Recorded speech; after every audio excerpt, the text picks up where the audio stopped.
animations and transitions. Alright, so I made this word art a little while ago and I want to animate it on my slide here. So the first thing I need to do is I'm going to go to Format Options, and you'll see there's 3 dots at the end, and I'm going to click on Animate.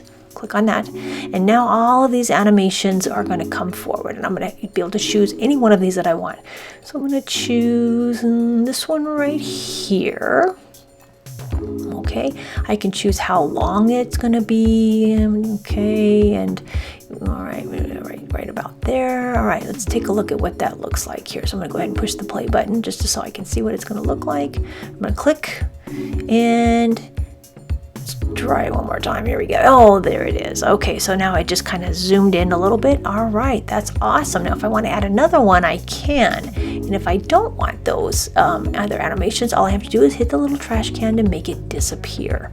For transitions, it's the same type of thing. I choose the transition that I want from slide to slide, and I have the option of doing it to all of the slides, as you can see here, to make it really easy for myself. And there's the transition going to the other slide, and there is the animation. Awesome! Thanks for watching, and if you hit that subscribe button, you'll get more videos about Google.